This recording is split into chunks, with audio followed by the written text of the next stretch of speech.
Welcome to the Washdown podcast. And in this episode, we will be talking with Corporal Bear McCulley. Bear served in the U.S. Army Infantry and did 3 tours of duty in Iraq. After he got out of the military, he became a law enforcement officer and most recently serving as a school resource officer. So we had a great time shooting this episode. Hope you enjoyed as well. So like and subscribe and all that good stuff. And here it is, the Washdown podcast with special guest Corporal Bear McCulley. We half the time you don't even realize how much time goes by. Like you're like, oh shit, I haven't seen him since like last year. Yeah. Well, that's easy. It's easy to get wrapped up in your daily life and the things that you're doing, you know, especially if you're working 18 different jobs or a ton of overtime or whatever. Why are you looking at me? Why are you looking at me? I'm just... Why are we starting this episode off in my eye line with the same bullshit? You're in my eye line. That's false. I mean, it is true, but like... Do you want me to go Christian Bale on you? He's got to pay for all those toys somehow. Well, that's true. A Jeep, motorcycle, big truck, trips to Colorado, that shit ain't cheap. Well, that's very true. And he breaks his shit constantly, so that's even more money on top of it. Because I'm having fun. Is it fun to break your shit? No. Okay. But I was having fun when I broke it. And then I was not having fun after I broke it. Maybe a little less fun, and then you could have more fun. It's like the experiment with the kids and the cookies. So they put a plate of 2 cookies in front of a kid, and they said, if you don't have any now, you can have 2 later. So what do? They eat the cookie. Yeah. Stop eating the fucking cookie. Weight control. Metaphorically and literally. I'm just saying, like, it's a very reasonable vicious circle. I work too goddamn much to afford the things that I use for playtime to give myself a mental break because I work too goddamn much. Wash, rinse, repeat. Yes. Bear, do you see a problem with this? I do. Yeah. But hey, I can find another guest. It's not hard. You just gonna send out a text? I invited you here out of the kindness of my heart. You've been here 15 minutes. Well, actually, he's been here like 45. And we're already teaming up on me. And we haven't even done our introductions yet. Well, I think we're going to talk about mental health, and I think you working so much might be hard on your mental health. Listen, I'm 5 seconds away from going back behind the camera. How you going to do that? There's no mic back there now. Who said I wanted to talk either? You always want to talk. Don't even play that shit. You got to start pouting now? I hate you guys. James is a world-class pouter. Anyway, Bear, thanks for coming on the show. Yeah. Appreciate glad it. to be here. Why don't you introduce yourself, tell us a little bit about you, and then we'll just, I thought that's why I sent my bio. There's no music or any kind of... No, I'm not going to voice over We're still waiting on Morgan voice. Freeman to get back to us to read the bios. Oh. He hasn't. Yeah. He hasn't got back with us yet. He's hard to get a hold of. Okay. Well, my name is Bear McCulley. What all you guys want to know on that? Well, let's just that was it. That was great. Yeah. Yeah. Done? Yeah, thanks for coming on. How about, where you're from and what brought you here? Just, Like to the city? Or to the show? To the show. Okay. Yeah. All right. So I'm from Adrian, Missouri. Yeah. Oh, shit. Yeah, I lived in Adrian for a large majority of my life, and I came to the show because somebody else from Adrian asked me to come and talk with you guys. So awesome. Didn't even take any convincing. I was like, all right, I'll do it. Let's see what it's like. You're welcome. Thanks. So Bear, after high school, see how this goes. After high school, what'd you do? All right. Well, we're gonna get into it that quick. Yeah, we're getting into it. Okay. All right. So, well, as you know, I didn't graduate high school. Like I had my childhood was rough, if you will, and I self-destructed a little bit, caused some issues. Had a kid who's phenomenal. She's a sophomore at Mizzou now, and she's awesome. But had a kid early, and started working early and trying to do that stuff. And about after 9/11, I kind of started to straighten up because I wanted to go over there to Iraq. So straightened up. Finally, in 2005, was able to enlist. So that was after high school. So what'd you do? What'd you do in the military? I was infantry. So I enlisted in 2005, and I, like I said in my bio, Yeah. enlisted in 2005. Went to infantry school, Fort Benning, Georgia, and Foxtrot 150, and graduated there. And immediately, like when I say immediately, I got to come home for my week to say bye to family and stuff, and I went to Germany for about 2 weeks and was in Baghdad, Iraq within a month of graduating basic training. So when I said I wanted to go, I wanted to go. I just kind of let me, can't put my toes in a little bit and see how this is going to go. Oh, straight to the deep end, huh? Okay. Yeah, they just threw me in. But I went to Baghdad. I was at Fob Falcon. There's actually a video on YouTube while I was there. The Iraqis lobbed in some mortars and hit our AHA ammo storage point, and it was like 4th of July for like a week straight, and there's videos all over YouTube. Fob Falcon blows up, and we were watching the Iraqi news, and they were saying that all of us were dead. CNN was saying all of us were dead. I was like, my mom is so pissed right now. She is so worried because we can't call, can't do anything, but sitting there eating MREs and tuna for 3 days because we couldn't leave. It was terrible, but all in all, it was really, really fun experience. But we did 12 months of that deployment. A lot of fun, a lot of firefights. Got blown up a lot. It was I would have stayed in the military if I didn't have kids. I loved it. It was a good fit for me. They told me what to wear, when I could eat, and when to stand in a line and when to run, and made it life really, really easy for me. And we came back in November of 2006. And was back for about a year and a half. We infantry guys, we just train all the time. It was 30 days in the rear, 30 days in the field, 30 days in the rear, another field trip, and then just a cycle like that. And then 2008 redeployed to Salmon Pak Iraq, which is where Saddam had all his vacation homes. So I stood in some of his destroyed pools and things like that. And was there for 15 months. And that was more, it was a big change in the war from 2005, 2006, 2008, 2009. So what was different? It was more about hearts and minds. The second one, we were doing a lot of school stuff, giving money and, to sheikhs and things like that to fund schools and delivering pencils and paper and doing things like that, a lot of that, and not a whole lot of the gunfights anymore. So more nation building type stuff. Which did you like more? I'm crazy. Fair. So like I loved the combat. I don't know if it's so much of the getting shot at and blown up, just more of, I love camaraderie. I love the brotherhood you build in that kind of, and it's the same in our jobs now. It's the brotherhood you build in that stuff is just, it lasts a lifetime. And like, I'm still really close with a lot of guys I deployed with. My medic is one of my best friends, and talk to him all the time. Well, it's kind of that same type A personality that we have. Like, just throw us in the shit. That's where we flourish. Mm-hmm. As fucked up as it is. What drives me crazy is that people call it arrogance. Like we're just some arrogant assholes because we can think we can do this, and it's just the type A personality of it's not really arrogance. It's just that I know I can do this, so I'm gonna go do it. It's not I'm better than you or anything like that. Yeah, you can do it. No, I'm good. Okay. Yeah. I'm not arrogant. You're just dumb. Well, we want to push ourselves. Yeah. That might be our new favorite. We're getting that slogan on our new shirts.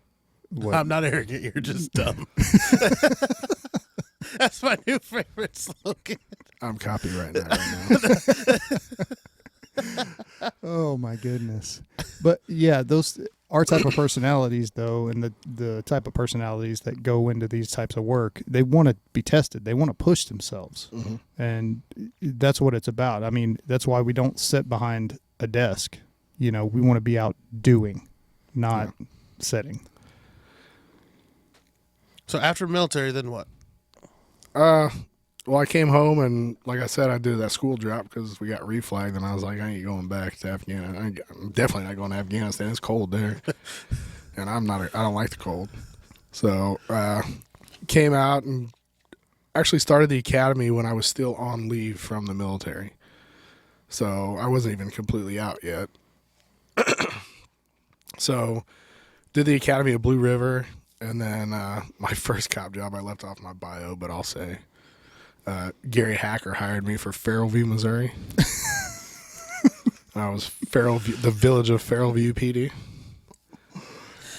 And that experience was a strange one because it was I rode around in a car for 2 days. They showed me the names of the street, and they're like, "There you go, guy." And I'm like, "What the fuck?" Like, not even answered a call, man. This is really my FTO program. So I was there for about, I think, a little under 2 years, and I mean, it was a good experience to get my feet wet, and because it wasn't, I mean, there was a lot of shitheads there, but it was a controlled shithead kind of thing because they didn't have cars or money or anything like that, and very condensed. Yeah, like it was basically the trailer park were full of shitheads and they couldn't go anywhere. It was like they had barbed wire around it, and they stepped off the street and they're like, "Oh shit, am I allowed to go here?"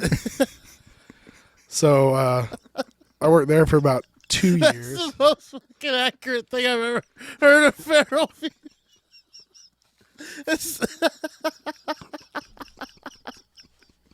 It's so funny because it's true.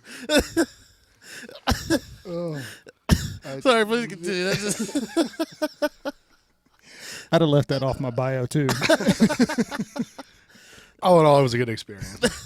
And Gary Hacker's I don't know if you guys know him, but he's a stellar human being. He's a little bit wild sometimes, but he's a good dude. So after that, I got hired in Harrisonville, and I was like, all right, I'm kind of excited about this. I get to go closer to home and see what that's about until you arrest the first person you went to high school with. And you know, when I was in high school, they all thought I was going to be in prison or dead by the time I was 18.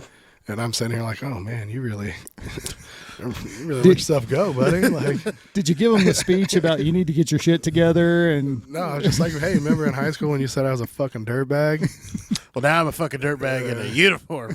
Yeah. Now I'm going to take you to county jail, guy. Good job. So I was in Harrisonville for 3.5 years, almost 4 years. Worked road patrol, and then I was on their crime control unit, which was basically a narcotics unit. Let's say arresting methods. Yeah. And that was fun. Trash pulls and digging through people's disgusting shit all the time was also an experience that I'll never do again. It was a good time, but resume builder. I've had my fun. Thank you. I'm good to go. Like every time a drug squad spot opens up in the sheriff's office, they're like, "You gonna put?" No, I'm good, man. I don't want to. It's gonna be a hard pass for me, man. I've stood in the shitty motel on 291 and bought dope. I don't need to do that shit anymore. I'm good. That's a part of the job that I don't think people really think about is the digging through the trash. Oh, dude, trash pulls are terrible. They are so disgusting. And Harrisonville people that you're doing trash pulls on are filthy human beings. Mm-hmm. Just oh my god, I'm puking just thinking about it. Yeah. Well, you know, it's people don't think about, you know, what their inside of their neighbor's house looks like. Oh. Well, we get to see that yeah. on a daily basis. And believe me, people aren't as clean as you think they probably should be. There are many times I've been like, hey, come outside. They're in cardiac arrest. Oh, yeah. Bring them outside. Yeah, when you stick to the floor and you look down, you're like, this is a carpet. I'm sticking to the carpet. The walls are crawling. Yeah. Oh, yeah. It's not fun. There's many times I've left and I'm like, I'm sure I have head lice. There's a 100% chance I have head lice right now. I'm just going to go to Walgreens, buy this stuff right now and be done with it. Or every time you just feel like a little itch, like bed bug. Got a fucking bed bug. Yep. There it is. I have left houses with my socks full of fleas. Oh. And I'm like, this is terrible. No. That's... Mm-mm. I'm telling you, they need to post, when they post these positions, be like, police officer / cleanup / sanitation / like... Yeah, it's definitely not fun. That's the part of the job that Hollywood doesn't show people. Oh, no. And that's what everybody knows about our profession, is they get to see, Lone Star 911 or The Rookie or some bullshit like that on TV, and it's like, oh, they do that. No, we really don't. I have yet to extend an aerial out over a minefield and then throw shit out there. Yeah. I have yet to tackle somebody so smoothly that I didn't touch the ground once. Yeah. Well, like, that's what we just need to start doing. They're like, what's the worst thing you ever seen? Because, they want, like, just a mangled body story. And I'm like, have you ever seen somebody covered in poop for 5 days? Yeah. That's it. Yeah. Yeah. So I was there for quite a while, man. And then I moved up here to, the age-old fuck up when you move somewhere to be with a girl. And then divorce is final tomorrow, just so everybody knows. Hey. Might have a party, I don't know. We'll see. We'll see what happens. So I moved up here and then got hired on the sheriff's office, did a few months in the jail, and then went to road patrol and did a little bit of time in courts after I wrecked a car. And I went back to road patrol, and then the school spot opened up. They didn't teach you to drive in Farrellview? No. I had to go to the Missouri Highway Patrol's EVOC training, which was fun. It's a good time if you like to live in the barracks. How many knife hands did you get? Oh my God, I would have been like, get the fuck out of my face, dude. What the fuck? I can't stand that barracks because you walk in and like you're not supposed to eat in there. I'm like, I'm a grown ass man, dude. I've been a cop for a long time. Like I can't.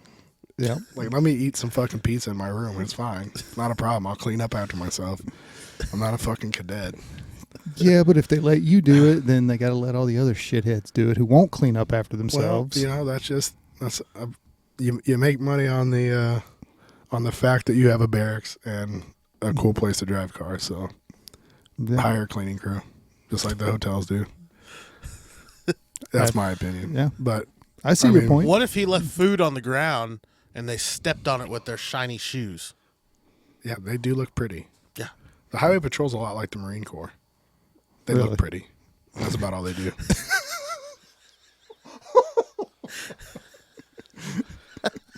They got nice hats and cool uniforms and can do a DWI like nobody else, but you put them on a burglary call and they're like, what the fuck's going on? Well, sir, come out. That's not going to work, man. No, I give them shit, but I've worked with a few up here, Highway Patrol guys that are stellar guys. So I just like to give them shit for being glorified traffic cops. With their mount me hats? Yeah. no, the hats are epic. Those are cool hats. Like, I had one in Harrisonville, and I did wear it. And I was probably the only douchebag that did. And I did it proudly. Way low, really high up, and way low back here. I was like, fuck yeah, man. 2 fingers off the brim. It was sexy. Sounds like wannabe state trooper. Absolutely not. Okay. No, man, I like my drop leg and my above shirt vest. Oh, fair. Yeah. I want to walk around with a hot wool crap on all day. I got an award last week from the school district a couple weeks ago and had to go to an award ceremony, and the sheriff said, you guys are all wearing Class A's. And my Class A's don't fit me anymore because my journey of fitness has taken a back seat to pizza and Whoppers over the last couple months. And so I had to go spend $251 on a new set. I was already upset about that. And then as soon as I put them on, I immediately started itching. I was like, this is fucking terrible. Why is it that they make all of the professional, like the Class A uniform and the dress uniform for all of our professions, like the most uncomfortable piece of clothing that you could possibly imagine? Maybe to make them durable, but we only wear them like once every 3 years. I don't need it to be. It could be paper and it would last years. Like, I do not need this wool heavy, disgusting feeling, itchy. Just give us the blue paper scrubs from the jail. We'll make it work. Dude, We'll draw a little necktie on them and a little badge. And my captain called me a diva after because I'll bitch about it. I'm like, dude, I don't want to wear this shit. Why are we doing this? This is hot, uncomfortable. Just so we can look pretty for a couple of pictures? Like, can I just take the pictures and go home? Would that be okay? Like, you're a diva. Yeah, this is not fun. I just went full diva recently because we're doing those yearbook photos. Mm-hmm. And I was like, oh, this will be cool, you know. And they're like, you got to wear your Class A's. And I was like, oh, okay, cool, whatever. You know, I'm getting dressed like, got to wear your long sleeve Class A. And I was like, this is bullshit. This is stupid. Why are we even taking these damn pictures? Like, flip of the switch. So the way that I read that memo was captains and above What? have to wear long sleeves. I didn't say anything about you guys. It's everybody. Trust me, I threw a tantrum. Well, our sheriff got rid of short sleeve Class A's altogether. No longer a part of our uniform. Long sleeves and tie, baby. Which I would be okay with if it was like a 3-piece pinstripe suit with wingtip shoes or something. But wool long sleeve with an ugly green tie is not. There would be divots in the floor from me standing and stomping my feet from the tantrum I would throw. And where would that get you? Absolutely. Absolutely Stuck in the nowhere. same goddamn shirt. So why law enforcement? So, you know, I think it's always been. I think it just stems from the way I grew up and what was going on in my life as a kid. And my mom told me that I'd always talk to her about I was going to go to the military and then I was going to be a cop. And she said, I've said it since I was like 4 or 5. So I guess it was just ingrained in me. And I completely hated my stepdad for the shit he did. And I was like, oh, someday. I can't wait, buddy. And I was hoping it would happen when I was in Harrisonville because he lives down there. And I was like, please let me be the guy. And never. He moved out to Freeman. I was like, bitch. He's probably one of those that got arrested in Harrisonville the day after you left. Yeah. Like, son of a bitch. Yeah. Yeah, he prick. What have you, because you've been in the game, how long now? 12 years. 12 years. Going on 13. There's been a large change in law enforcement. Yeah. Some for the better. Yeah. What have you kind of seen going from small town out of, like urban county and especially being in the school district? Like, one thing I've liked about what you do is, like, especially being in that school district, that's where we're, and I hate to sound so cheesy with it, but essentially molding the minds. Yeah, that's absolutely. where we're not only just like, hey, let's set a good example. Like, with the program you're doing, you're not only teaching kids about law enforcement, but you're setting the example of what law enforcement is. Like, hey, it's Bear the friendly county deputy. Like, you are that role model for them, especially not only just even law enforcement, but just public service in general. Mm-hmm. Setting that example. What, describe that feeling to me that you go through every day. Of being a role model. Listen, man, I spent Friday 45 minutes in a class full of preschoolers coloring, convincing them I was Batman.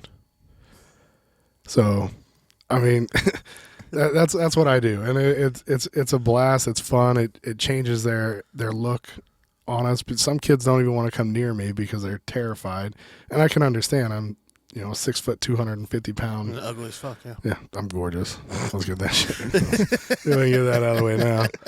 But I mean, it's a good feeling to be able to watch some kids go from talking shit and always just thinking we're just these horrible racist pricks that want to take everybody away from them or whatever their experience with law enforcement was, to their outlook to where they can come and sit down at your desk and carry on a full conversation and open up to you and talk to you about their life. And it's rewarding. It's definitely I definitely needed a change of pace on where my mental health was when I was working on the road, and I found it, and I think that I will probably end up doing this until I retire. 16 years. Not counting. Well, I mean, technically like 16 years. I think it's like 15 years, 11 months, and 14 days. He's got the Chris countdown. Yeah. It's on my 55th birthday. I'm done. I'm dropping papers. I'm out. Fair enough. I'm going to drink beer and play golf all the time. What was the... Because you weren't just overseas doing bullshit. No. You were in combat. Yeah. What's that transition like? How do you, not necessarily turn that switch off, but how do you separate the two in the mindset of defending the country in combat, but defending the city, you know, and then because combat and an SRO are two completely different things. Absolutely. So how do you separate those two, or how do they go together? What does that mindset change look like? I don't think that I could have done the job I do now within 5 years of getting back. And to be honest, when I put in for this and interviewed for it, it was a big debate on whether or not I would be a good fit. Because people were, you know, a lot of the command staff was like, well, this guy's road patrol, worked drugs, combat. I don't think he can transition to the soft hands of being a school guy. And if it wasn't for one particular principal who's from Harrisonville, who said he wanted me there, then I probably wouldn't even got the chance. So if this would have been, you know, 5 years back from Iraq, there's zero chance I could have done it because I was still learning how to. I'm still learning. It's so hard, man. People are so stupid, like so often that you can't help but get mad about it. So I'm still learning, and it's in progress. So. Well, and because one of the things I think I would struggle with if I was in your shoes is you're overseas and people are trying to kill you. Mm-hmm. And you come back here, you know, in the last 5 to 6, 7 years, the violence towards law enforcement has increased. You are no longer the friendly cop. You are a target on your back just because of the uniform. Where, again, people are trying to kill you. And I would have a hard time, like, it sucks to say the city you live in is a combat zone, but in some ways it kind of is sometimes. Yeah. And I would have a hard time separating that. I don't think that it's any more of a target now than we were, you know, 10, 15 years ago. I think it's just more out there, just like everything else. Like the media, with social media, everything else, everything gets put out. It has such a bigger reach. And I think that we were targets, you know, 10 years ago. It's just, you know, now there's the play on it with the cops are at war with the black community, or the black community is at war with the cops. When, I mean, can you remember a time when there wasn't a gap between the communities? True. I mean, even if you go back to Rodney King, it's the same thing. I mean, what's different than Rodney King and George Floyd? Yeah. Media coverage. Yeah. I mean, there's millions of police contacts a day. So, I mean, there's shit that happens on a daily basis, and we just don't know. We don't see it. You know, I've dealt with 4 or 5 people today alone, and, you know, I didn't go hands-on or anything, but, like, nobody knows. Well, and you're never going to hear about the good interactions. Yeah. You know, the millions a day that, I mean, it's like, here, have a nice day. You get a ticket, don't get a ticket, whatever it may be.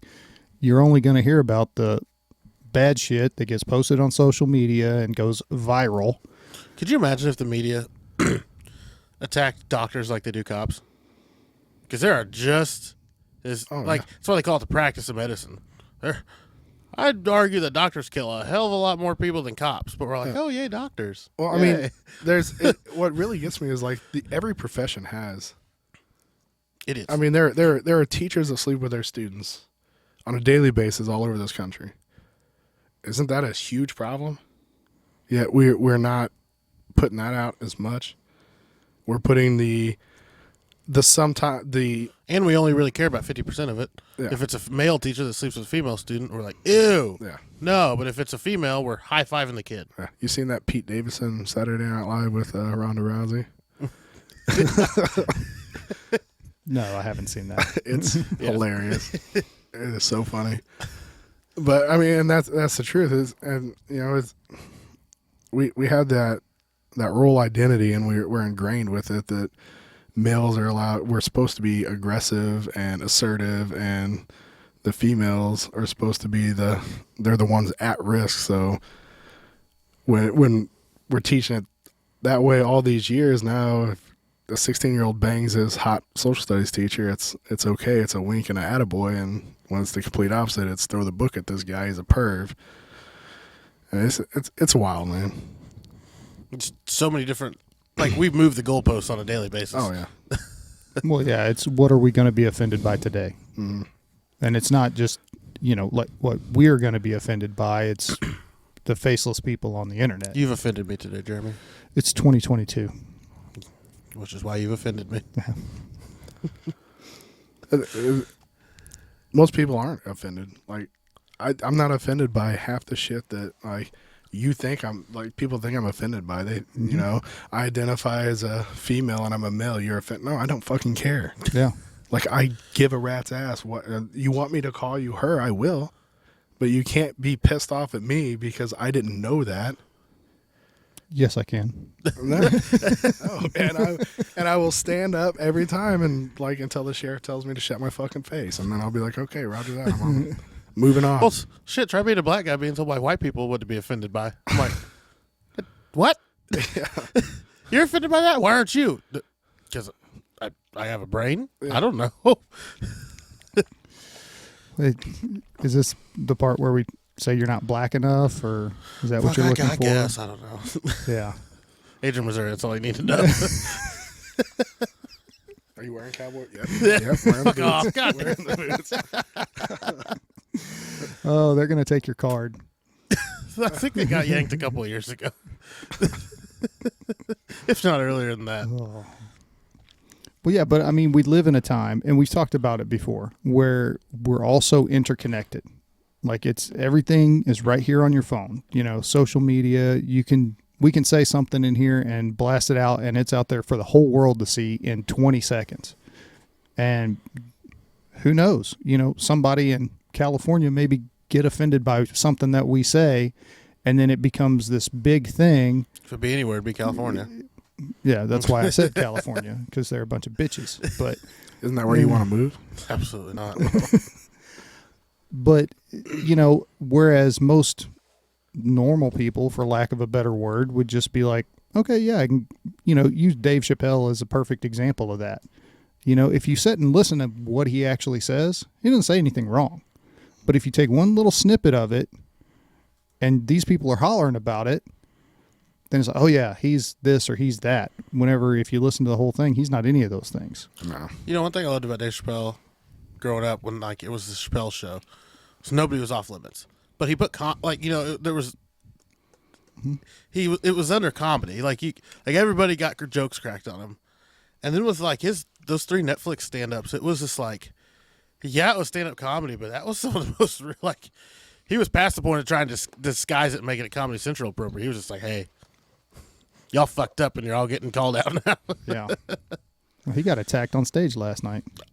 Did you see the guy that attacked him? I saw his shoulder and the angle that it was at whenever they put him in the ambulance. Somebody fucked that dude up. Did you see that? Mm-mm. So what? I don't know what it was, but I have a friend of mine that was at that awards show, and Dave Chappelle's talking at it. Some dude just gets up on stage. It was a concert. Okay. It was a stand-up special or something. And some dude tries to tackle. Well, he tackles him, and Dave Chappelle's like, "The fuck." And this dude's entourage fucked this dude up. Drug him to the back of the stage and just beat the brakes off this dude. It was priceless. Surprise Dave then. That guy's huge now. Well, when I first heard about it, I was like, Chappelle kicked his ass. And I'm like, no, his entourage did it. Jamie Foxx. Yeah. Jamie Foxx came running out on stage and snatched the dude up. Yeah. And then 20 other people. He's training for that Tyson biopic. So oh, well, there you go. Maybe he was roughing him up with a bag. Just It looked like somebody put the dude in a Kimura or Americana or something, and because his shoulder was not where it was designed to be. It was over there. Well, that'll happen. How are your? We kind of talked about this a little off camera. How are your brothers that you served with doing? Because obviously not all of them went into law enforcement. What's the transition for them? The combat guys been like going back into the world that you've noticed. Different for everybody. I mean, I think everybody struggled with going 500 miles an hour for so long, and then coming back and you're going 30, and you're like, what the? How the fuck? And you contemplate re-enlisting because that's what you're used to and it's what you want.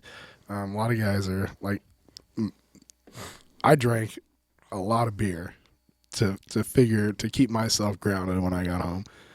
Jameson, beer, just, it was a point where I was working 12-hour shifts overnight. I would get off, go to the Casey's by my house, buy some beer, go home, pound a 12-pack, rack out, sleep for like 4 or 5 hours, get up, go to the gym, and do that every single day.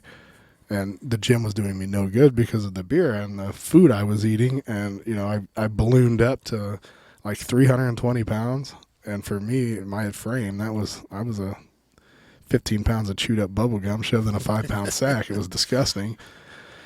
And a lot of guys dealt with that. My medic that I talked to, he's actually recovering alcoholic now. He had a long, hard battle with it. And booze is a big thing for guys coming home to kind of keep them at a level. It's so hard, man. Like, especially in that environment when you're in the infantry, it's we had a colonel come tell us we were the fucking worst garrison soldiers he's ever had, but the best combat soldiers he's ever had. And we just couldn't turn it off. Like we would go to combat, we would come home, we would get in bar fights, we would destroy shit, we would just fight anybody that wanted to throw a punch, get in the colonel's office or in the provost marshal's office and MPs, and it was always a hot mess, and we were always getting punished by ruck marching, but we were 500 miles all the time. And then you come back and you don't have that out anymore. Your punishment isn't just throwing on an 80-pound rucksack and going and walking ball busters all day long. It's now that's why there's veterans court and things like that now, because there's got to be a way to slow down, and we just you can't do it. Well, not to mention that, the drinking and all of that stuff, that's just culturally acceptable in the military, in the fire department, I'm sure in the police department as well. It's just something, it's part of the culture. Mm-hmm. We're off work, we got downtime, what are we going to do? Well, let's drink a case of beer and make the private do something stupid. Yeah. And I'm not going to say, I don't know, man. It's hard to say there's something wrong with it, because there's really not. When you're doing that shit just to do that shit on a daily basis, that's the problem. Now, the older I've gotten, the slower I've been able to, recover. Yeah. I've been able to slow things down now. So I'm not drinking a 30-pack of beer in 2 days and just vegging out. I'll drink beer on Sundays and watch football, or have a cookout at the house and, throw shoes and drink Busch Light. But it's not like an everyday thing. When I got back from Iraq, for probably the first 5 or 6 years, I drank beer every day. And it wasn't just, a beer or two. I drank beer. And, I'd walk in the door and take a shot of Jameson. And that's how I started my morning. And I would just beer, watch TV, Sports Center, whatever, for 5 or 6 hours. Next thing you know, you're 30 packs down to a 12-pack, and you're like, I better stop, and I got to work today. So, we've talked about that on the show before, like, and I've posed that question, and Jeremy's probably tired of hearing it, but I still know that I've ever gotten a good answer for it, is like, in order to be good at our careers, the best, there almost has to be something wrong with you, and something that you can't turn off. Like, especially, like, you gave a perfect example, like, it may have been the shittiest garrison, but you were the best infantry. Mm-hmm. Like, hey, if my life's on the line, somebody's defending my country, my freedoms, I want those crazy motherfuckers going to do it. Yeah. If I want somebody staying calm, cool, and collected in the middle of a house fire, I want that emotionless bastard doing it. If if there's a hostage situation or something, I want that officer with no give a fucks that, knows exactly what to do doing it. But then you wonder, like, is that sustainable for a career? So I don't think it's really emotionless. I don't think we go into fighting a fire or into a dangerous call without emotion. I think it's more, we are so trained all the time that the confidence that we have in our abilities to complete the tasks is just uncomparable. Like if I have confidence to do, like coming here today, I've never done a podcast, so I was a bit nervous about it. Like I have no training, I have no ability to do this. Neither do we. Yeah. So when we go into the unknown of stuff we don't know, then we do take a step back and kind of look at things. But we do this job and we train to do it, and we continue to train to do it. So it's given us such confidence in our abilities that it's not that we're emotionless, it's just that we know what the fuck to do. So we're gonna go do it, handle it, and then handle business.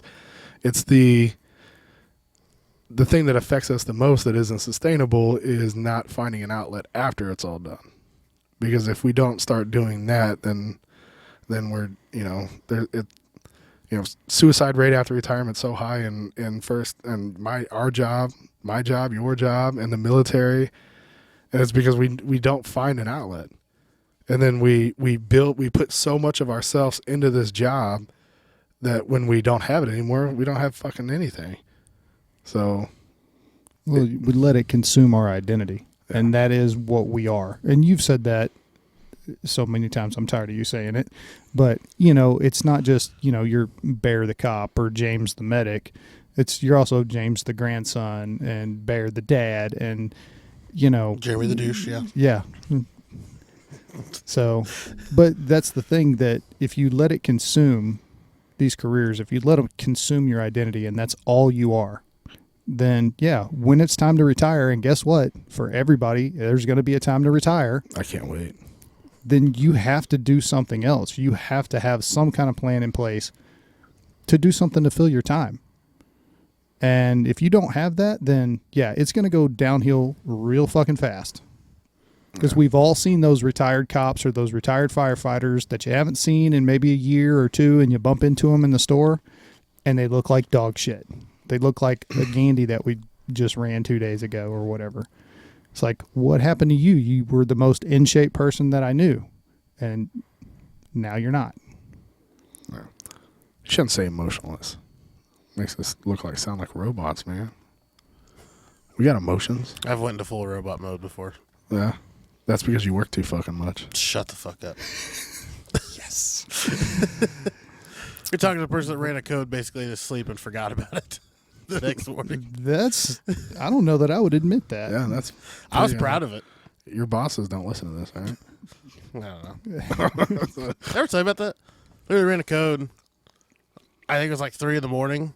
Some dude brought this hooker home from the club, took his little pill, walked in the door, dropped dead right in the doorway. She called 911. We woke up, ran it, pronounced it. Code went great. I guess I went back to sleep. Woke up the next morning. They're talking about code. I was like, oh, did the truck run that? When did you guys run that? They're like, you ran that. I was like, huh? They're like, yeah. Okay, you ran it. If we needed any more examples of the fact that you work too damn much, that is the only one that we needed. They were like, yeah, it went great. And I was like, really? They're like, yeah, we did it and pronounced it and everything went fine. I was like, oh my. So I guess the real question in that whole story is, did the hooker get paid? I don't know. She was working. They said that she hung out the entire time. So I'm wondering if she didn't.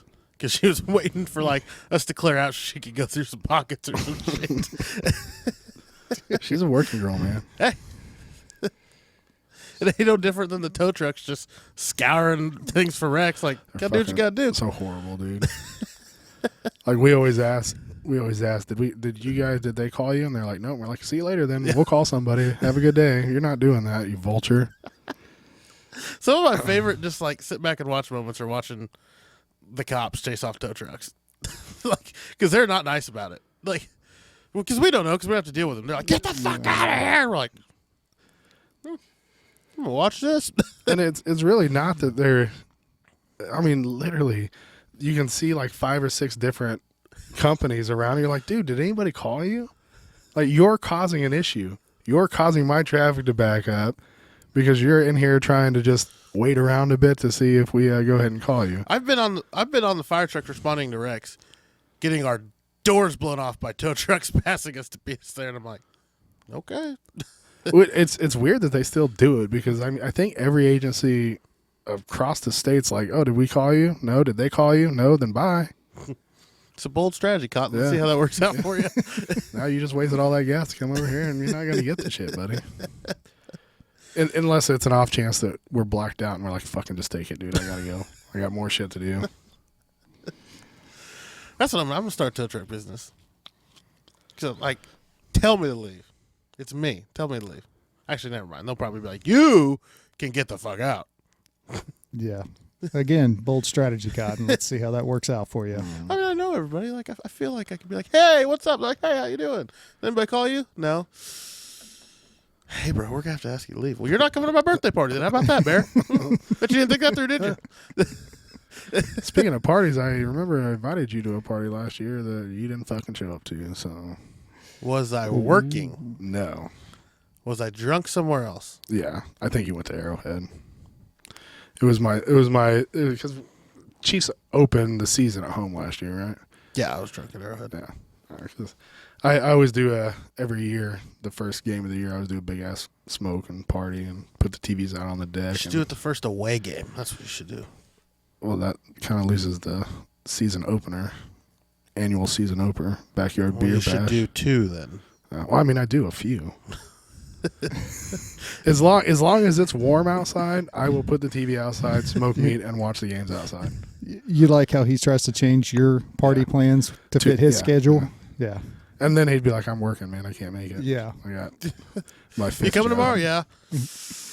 Overtime called. Yeah. They said they needed me.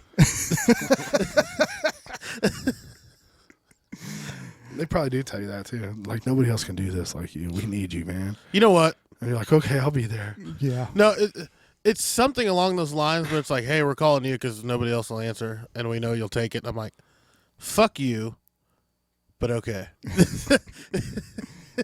Where do you need me to go? Yeah. Head here. Fuck. All right. Opie was the worst about that. That motherfucker called me up. Yeah. Learn to say no.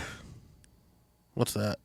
Yeah, see. Yeah. See, we've had this conversation Super a whole easy. bunch, and he refuses. Or just learn to say, I've already had a beer. Well, I've said it a couple times. Like, I've said it when I didn't have a beer. I just didn't want to go, and I didn't want to be a dick about it. They were like, can you come back in? I'm, nah, man, I've already had a beer. Sorry.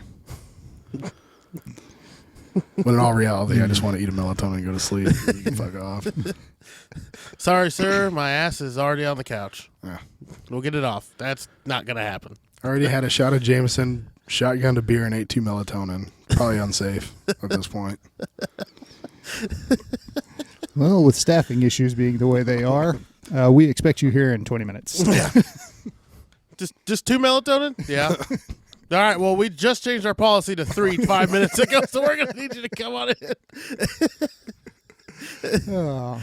Dude, I tried some of that liquid melatonin the other day. I took you take 2 little, like, full vial stuffs of it. Yeah. Put it under the tongue. Dude, that shit fucked me up for like a day. But nighty-night? Yeah, dude, I fell asleep and I woke up the next day and I was like, I am still so fucking We're like in a tired. new presidential election. You're like, Yeah. what the fuck happened? Yeah, I was not going to do it again. That's how, when I broke my jaw, that's how it was with the liquid hydrocodone. That was Who broke your jaw? a safety that I did not see coming.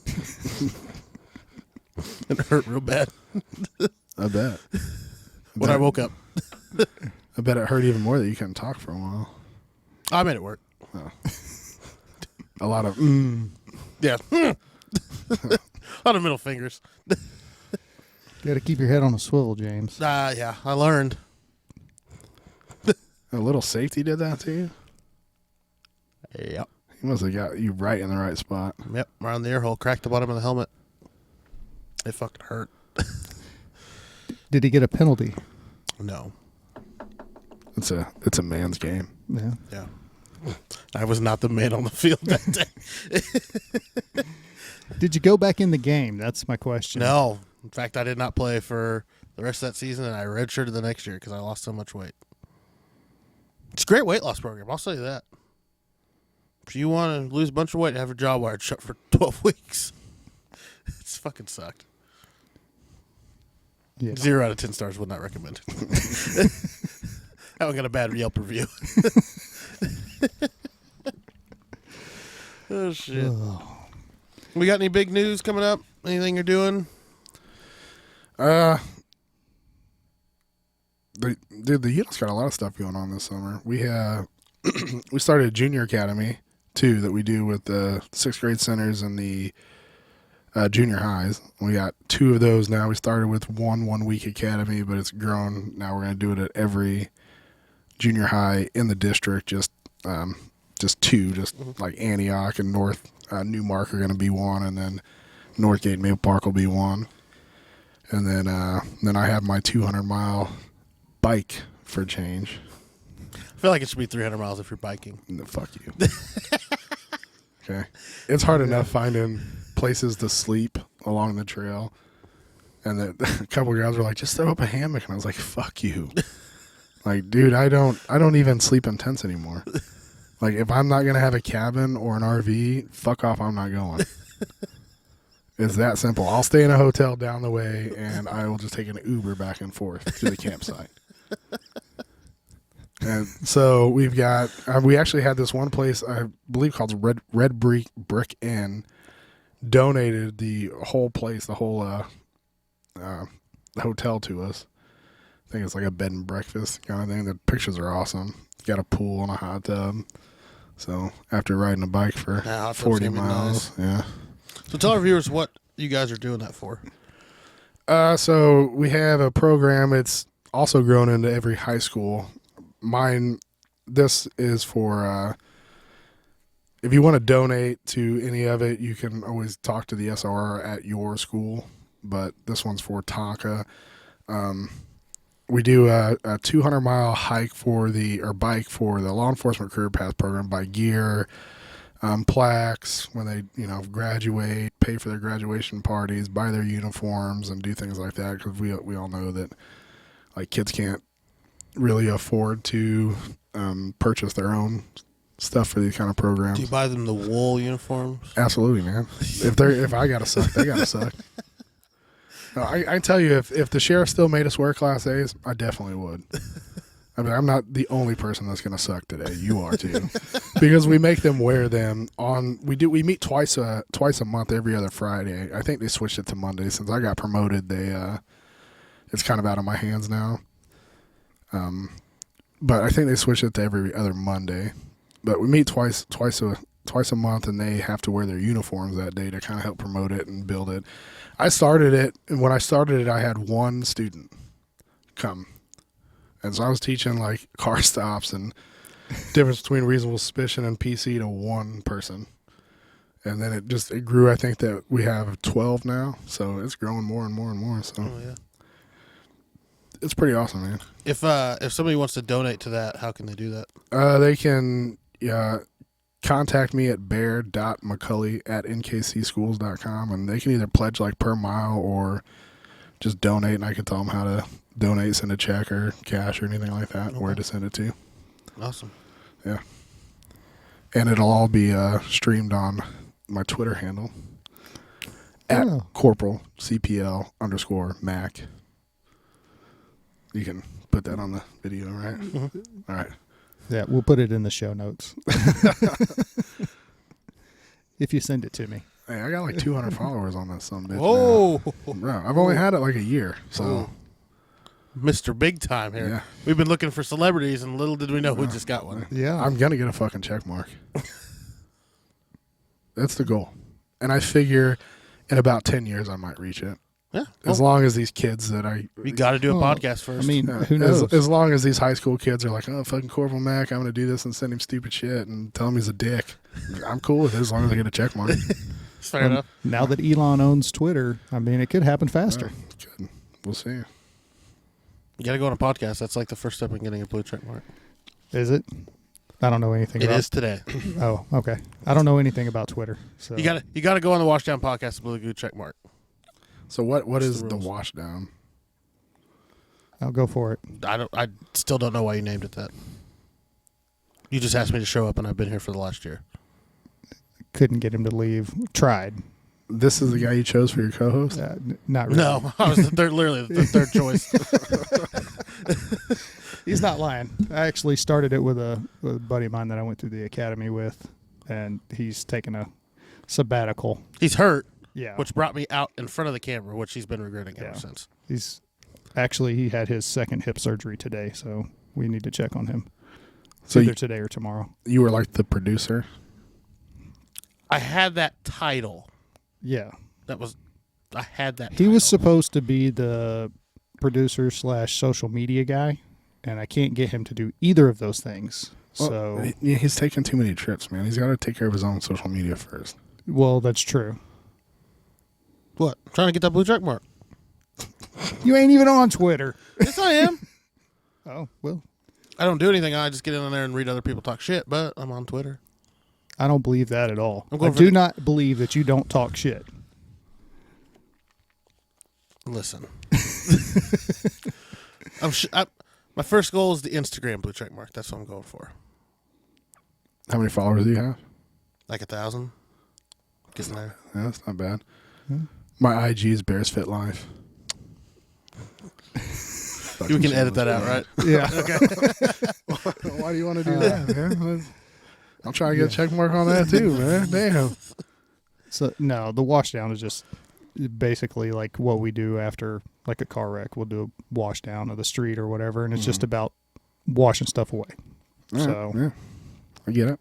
Pretty lame, isn't it? yeah, it wouldn't, when I have to explain it, it's lame, but We were going We to call it the couldn't- Jamie Moran show, but No one would. too many letters. There's 0 subscribers at that Yeah. point. we couldn't think of a logo if it was going to be that, so just a broken Jeep, maybe. Fuck off. We don't need to make shit personal, all right? just make it a goofy mustache. There's that. No face. Just the Jamie show with just the mustache. Yeah. Yeah. That's not a This bad is the idea. women. This is the women getter. So this brings in the ladies. What? Okay. It does. You know it does. I know it does. You know it does. You know what? I'm not going to sit here and take this berating from you two. Is this affecting your mental health, James? No. No? Do you need some peer support? Strong, independent man. Do you need Sticks some and peer stones. support? Oh, shit. Oh. I got to stop inviting people that are going to team up on me. I'm going to start. So I need a far list of it's- people you don't like, Uh-huh. and I'm going to invite them. So I know they'll take my side on things. He didn't even know. I know. Yeah. First time I ever met This is him. just a happy He- coincidence. I could have came here. He could have been like, "You're never bringing that fucking guy back." He's That's a not prick. happening. I guarantee as soon as he leaves, he's like, It's- "Oh, dude. I like Bear. Let's get him back." Of course you It's not my fault that all of your friends like me better. They don't. It seems like they do. You're just easy to poke fun at. Thanks for coming on the Washdown podcast. You're struggling to reach out. Oh shit! There we go. I mean, you let a 190-pound safety break your jaw. I was 210 pounds. I've since gained insulation since then. Was that your freshman year? Yeah. I went from 210 to like 165. Shit sucked. I had a 6-pack and I didn't even try. Okay, I'm going to leave that one alone. What I did. And Okay. then my friends introduced me to weed and the 6-pack went away.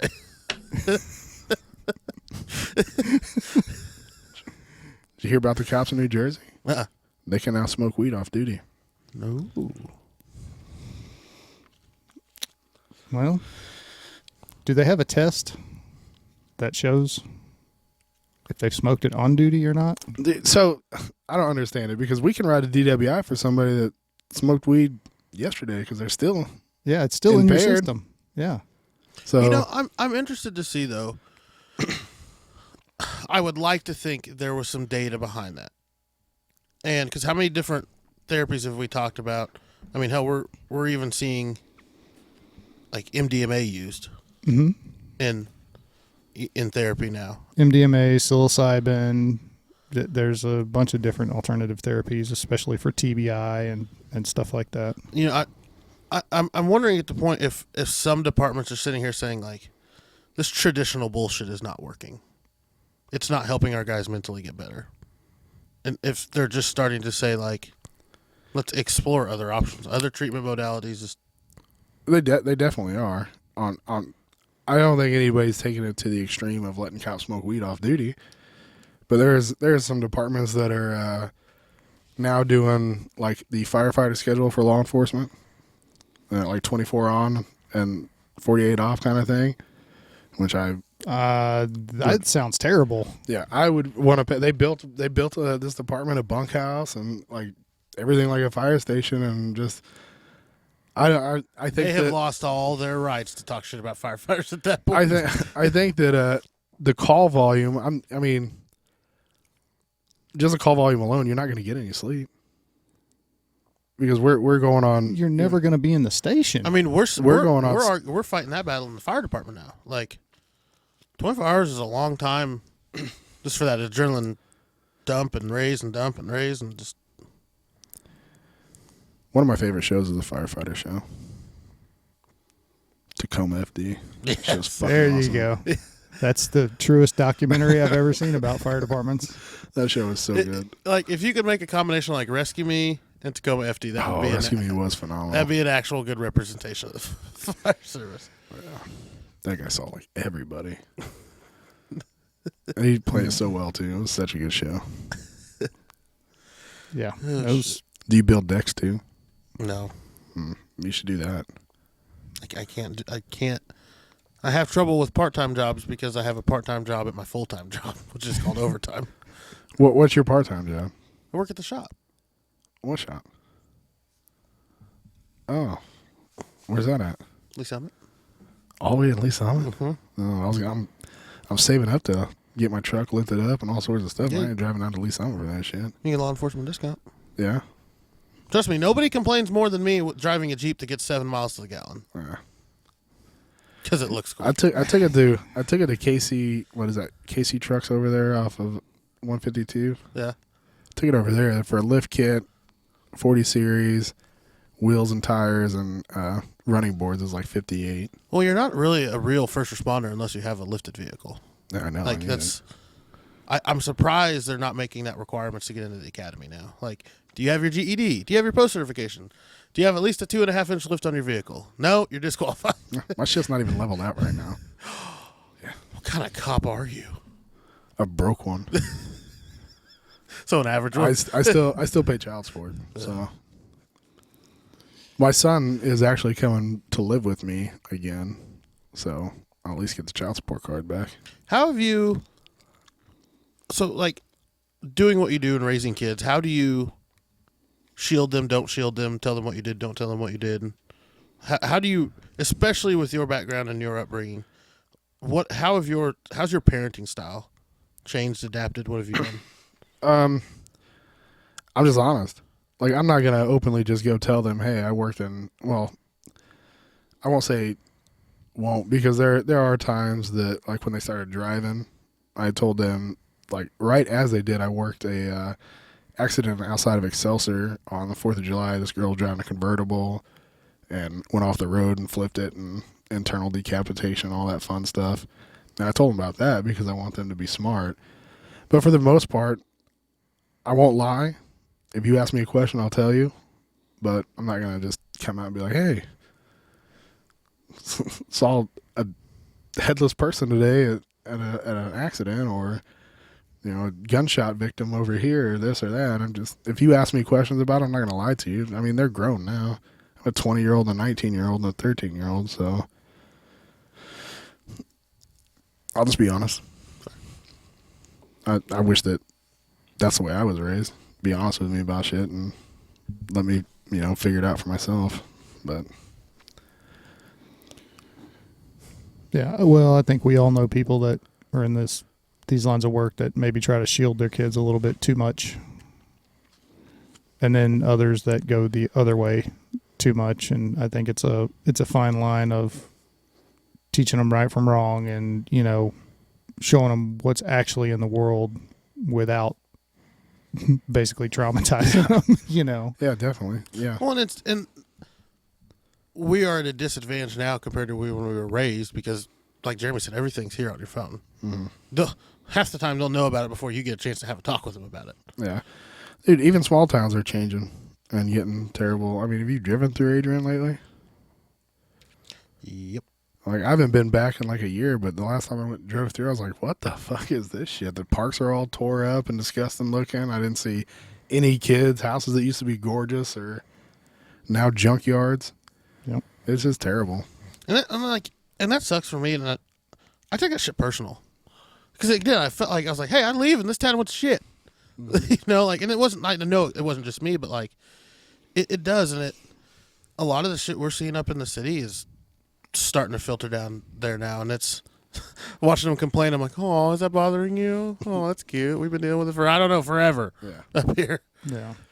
Well, and then also you got to think about it of you're looking at it through your lens and your perspective. And you saw it as a kid. You go back as an adult, you're going to view it in a different way.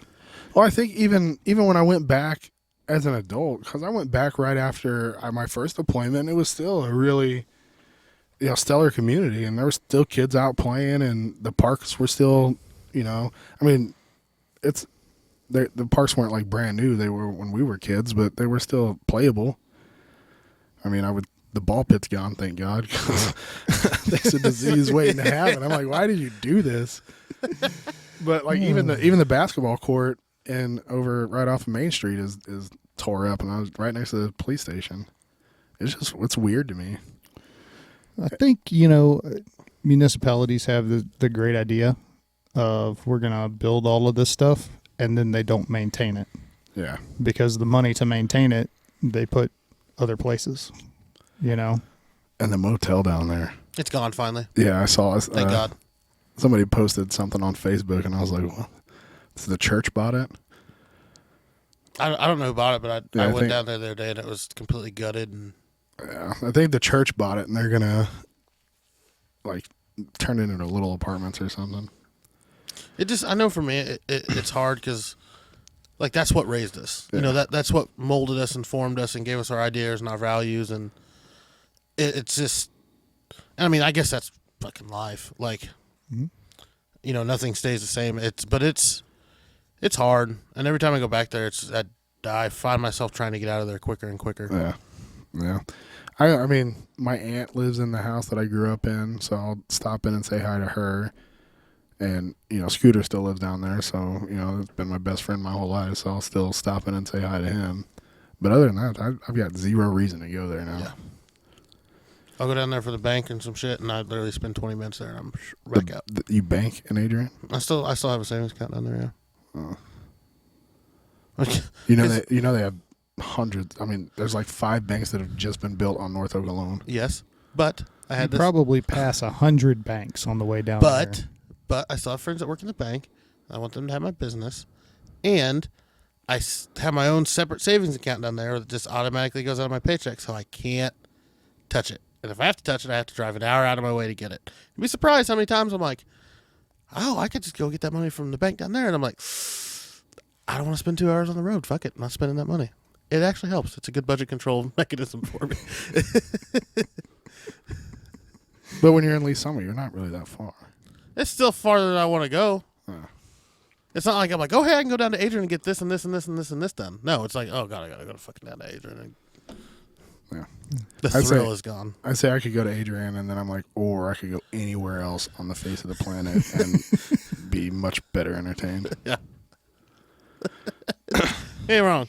Like, I was going to take the girl I was dating like my birthday was a couple weekends ago, and I rented a condo in Sunrise Beach at the Ozarks. It was gorgeous, fun. And I was like, I want to take her on a history tour on the way. And I got to 7 Highway, and I was like, yeah, I'm fucking done with that. Let's just go to the lake. Then I was like, we'll hit 18 on the way back and drive right through, and I'll show you the house I grew up in. And then I was like, or we could just take 65 to 70 and be home. Be done with it. Yeah. So my whole history of my life went to, fuck that, let's just be done. Dude, I'm telling you, the older I've gotten, the drive on 18 between Clinton and Adrian gets longer and longer and longer. Yeah. I used to have my grandparents lived out there off 18, and but I mean, they don't live there anymore. They're both deceased, but not even going and seeing them was a fucking terrible drive. It's weird. But you know what? You know what's funny though? It's like I want to bring Adrian to the city. I just don't want to go back down to Adrian. Like I loved the small town feels, the vibe, like just the values and morals I had down there. Just everybody knows everybody. Like I miss that. Yeah. And I'd love for that to be up here. And trust me, like I'll tell you this too. I don't know about you. I don't know that I'd ever want to raise kids down there because I was very ignorant leaving that town, going to college. I was like, whoa. Yeah. There is a life outside. Like that was an adjustment for me. I mean, hell, I was the first black kid to graduate from that school. You know, like which was completely like it's an adjustment from going into the bigger city when you grew up in a small town as a black kid. yeah. I was like, oh, there's other likes me. That's cool. I'm not the only one. Yeah, I'm a black kid that didn't have a black friend until college. Riddle me that one. It's weird, but I love it. But I don't like it. But I love it. Well, I'll agree and disagree with you because I was raised in a really small town as well. And there's some things you get living in a small town that you're never going to get in the city. Like, you know, Peace and quiet. Peace and quiet. You can leave your doors unlocked. You do know everybody. And then there's, you know, the downside of maybe your worldview isn't as expansive as it would be. And you got to drive 30 minutes to Walmart. Yeah, and you got to drive 30 minutes to Walmart. But is that really that bad? You know, because think about it. I mean, most small towns, doesn't matter, you know, what your skin color is or whatever, you're just James. But now you come to the big city, which is supposed to be so progressive and all that stuff, and now it matters. You know, but you kind of mentioned that earlier. Like, I don't care what I have to call you. Just tell me what to call. Like, Yeah. We don't give a lot of small. They don't give a shit. Yeah. Nobody cares. Nobody cares. Nobody cares. You do you. We're going to do us. We can all be friends. Yeah. Like, that's neat. Cool. Yeah. Tell me more about it. You don't get that in the city, though. Mm-mm. Yeah. It's very cliquish. Yeah. And I'm not saying small towns can't be like that. Obviously, they can, and some of them are. I mean, there's a lot of cliques in the small towns. Yeah, but like, But it's not as, it doesn't seem but like not it's by as- race and it's gender a- and political belief. Like, that's what's weird about it up here. Well, Like, and it doesn't seem like it's as big of, you know, what am I trying to say? As divisive as it is in the city, in a small town. Like, you can still sit down and have a conversation with somebody and be fine, whereas you can't do that here. Can you still now, though? Well, that's a good question. I haven't lived in a small town in definitely can't 20 leave your, years. definitely so. can't leave your doors unlocked in Adrian anymore. No. Like heroin's on the boom down there right now. Because it's cheaper than Oxy. Like that would be an interesting thing to just go sit, and I don't think Adrian has any restaurants anymore.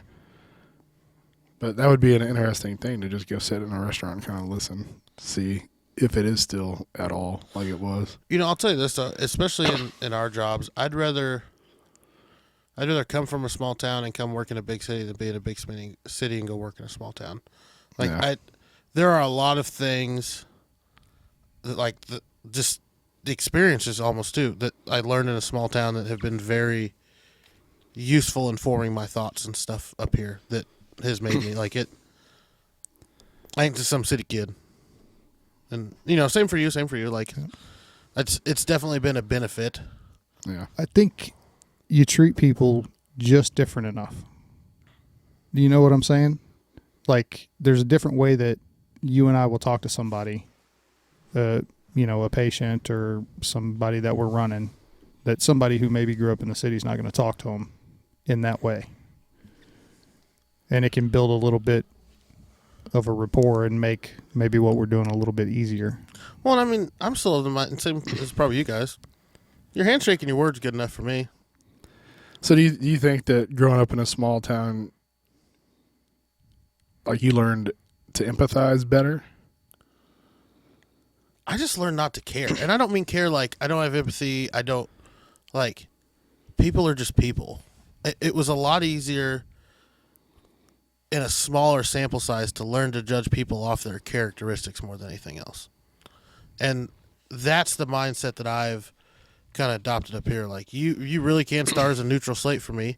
Now you can ruin it very quickly by opening your mouth sometimes, but that's the thing it taught me is like I learned to judge people truly for how they behaved, how they spoke, how they acted, not what they wore, how they looked, the color of their skin, anything else. That's what I like. And so many times, and I've said this, I'm like, I don't see color, and people are always like, you have to see color. Everybody sees color. And I'm like, no. For starters, A, I'm colorblind, and B, like, you know how to make him go viral? Get him some of those glasses and let him cry a little bit and record it on this podcast. Absolutely, it'll go viral. My buddy Greco, he's a artist, and he did that, and he went viral. So we can get to there. You got to buy them, but we'll give them to you. Yeah. Order them on Amazon. Go ahead. Ship them to you, and then you wrap them and give them to me. Yeah. I mean, you have like 5 jobs, so I mean, let's be honest. Oh, so now I'm just okay. Cool. Now we only care about me for my money. money. We'll make it really special for you, but it'll go viral. Well, you won't. You'll probably be like, "Oh, how's it fun?" And then hit me in the nuts or some shit like that. That's what you fucking do. That would definitely go viral. Yeah. Not sure if he's crying because he saw color for the first time or because he just got hit in the balls. Yeah. Either way, let's share the shit out of this. Yeah. I mean, it's a fucking win, bro. But yeah, that was my thing. Is like it allowed me to just truly judge people for how they behaved and acted. To where if I was raised in a city and just some of those just little biases that were built into daily living up here, I don't know if I'd have carried that with me into my job now. I can tell you, after living in a small town and in a big city, when I retire, I'm going to live in a cabin by myself in the middle of fucking nowhere. A lot of people in our line of work say that. Yeah. I've already plotted. I almost bought the land like a year and a half ago. It's right on the river, right on the Niagara. I'd be able to see the kids floating by, drunk, having a good time. I'm glad I didn't because now I'm divorced, and she probably would have got that shit. But like, I saw a missile silo for sale the other day, and it looked great. How many jobs are going to take you to get that? It wasn't very expensive. In the grand scheme of things, it was only like $300,000 for, and I don't know what missile silos run, but I feel like they'd be more than that. Well, what's the renovation cost going to be on something like that? I don't know. Because we know you're not going to do it yourself. Figure it out when I get there. Or Opie and I were looking at a cave. We found a cave down in like southern Missouri for like $160,000. I was like, damn, I could use a cave. You going to live in a cave? It's a big cave. I went to elementary school for a while in a old bomb shelter. Ballard? Yeah. Yeah. It legit is. Yeah. Like, the elementary school is a door in the ground. Yeah. I don't think it's still the elementary school. I think that. No, I think they built it. Yes. Graduating class of 8. My aunt's a teacher there now. That's probably got to be the best teaching job in the world. Like, you only have like 2 students per class. It's so fucking easy. Should have some smart kids coming out of there. I mean, that's what they always bitch about is teacher to student ratio. Yeah, fair. Well, if they can stay off their fucking phone for 5 minutes. Which is why they should have never moved out of the bomb shelter. That would be cool, though. I would live in that. Yeah, I'd do that. It's just a big square with some rooms. Fucking down. I'll throw some plywood up and be perfectly happy. Huh? I know you would not be perfectly happy. Yes, I would. Yes, I would. As much money as you've spent tricking out the Jeep, the motorcycle, the truck, and all that stuff, I can't imagine that you wouldn't do the same thing to your retirement home. Fair point. Touche. It's big enough he could have like a little miniature Jeep in there to drive around in circles. Little power wheels. Yeah. So, I mean, it could be fun. You get a little go-kart in there. It could be a good time. That's thinking outside the box. That is. Or thinking outside the bomb shelter. Yeah. But I like it. But inside the bomb shelter. I like it. Oh, shit. That would be a good time. Yeah. All right, that's what I'm going to start saving for. The bomb shelter? I'm getting a bomb shelter, yep. Or you just build one. Also fair, too. I'm going to do that. So one of my retirement plans was buying like 10 acres, digging a big-ass hole, filling it full of water, and then having a houseboat. Just park that bitch in the middle of that motherfucker. It's like a moat. You already have a moat. Yeah. Nobody could come over. Unless they called way in advance. Just extend the ladder out to the ground. Yeah. I'd be like, I don't really feel like coming to pick you up, so you can lay on the beach, but Can you come pick me up? Sorry, out of gas. Yeah. It's weird how that happened. The anchor's stuck. It's stuck here. I don't know. That might be actually one of the best retirement ideas I've ever heard of. Dude, that would be sweet. What about in the wintertime when the water freezes, though? Then you're really not fucking going anywhere. Just make sure that you stock up on food properly. Visit mypatriotsupply.com. Don't be plugging shit that ain't paying us. Pay us. We got to stop doing the product placement too. Like I'm the worst one about that. Yeah, no shit. Gatorade, Pepsi, Skull. Just start little post-it notes like, please pay us. Yeah. I just got a white cup. You don't know what's in here. Nope. That's good. And this one's spit. Can't sell spit unless you're on OnlyFans, I guess. I mean, do you think that would sell? I mean, it could. I could spit in a vial. And, I mean, there's some other weird shit that people pay for on OnlyFans. yeah. dude, I'll fart in a mason jar. I give no fucks. Yeah. $5, $5. Yeah. Oh. My feet All are right. not pretty, but if you want a picture. Especially if you want to pay me in cans of chew, get yourself a goddamn deal. Yeah. All right, before we go too far down the fucking rabbit hole, final thoughts, James. Oh, it was good to have Bear on. It was, one thing I like about him is he just still, like, Bear's Bear. And we've had episodes, we've had guests on before that you and I have talked about that, like, after we get done talking with him, we've always kind of been like, we don't know if they've really finished their journey yet or, made it through what we've talked about before. And, that's the thing with him, like, he has, and there's no, he'll tell you exactly where he fucked up, exactly where it went right, exactly where it went wrong. Like, there's nothing to hide about it. And you can laugh while you're doing it. You can't beat that. Mm. So, thank you. Hey, Thank no you, problem. thank It was fun. I'm not nervous about it anymore, so. There you go. Well, you did it once, you know what to expect. Yeah, So, yeah. I would come back. So. Closing thoughts? Just for law enforcement and first responders in general, just find an outlet, whether it be the gym or you can't do this job 24/7. You've got to find something else to do, hobby or something. You can't think about it. You can't hang out with cops. You can't do that just all the time. It'll start fucking with you. So just find somewhere else to go. Find something else to do. All right. Final thoughts, Jeremy? Well, let's see. Bear, thank you for coming on. I appreciate it. I appreciate you being open with us and talking. I think you had some really good points, and I like what you're doing with the schools and bringing that to the next generation. I think that's freaking awesome because we sit here and we talk about, the divide between even James's generation and the people coming on in our professions now. And, we're getting less and less applicants as time goes by. And I think programs like yours, what you're doing in the schools, that's only going to help going forward. Is making them see that these careers are something that they can do and they're worthwhile, and being of service. Yeah. So, And you don't have to be a dick to do it. exactly. So, everybody, thanks for stopping by. If you are struggling, reach out. There are resources. If you know somebody that is struggling, reach out to them. Let them know you care. Let them know what resources are out there. And thanks for stopping by. We'll see you next time.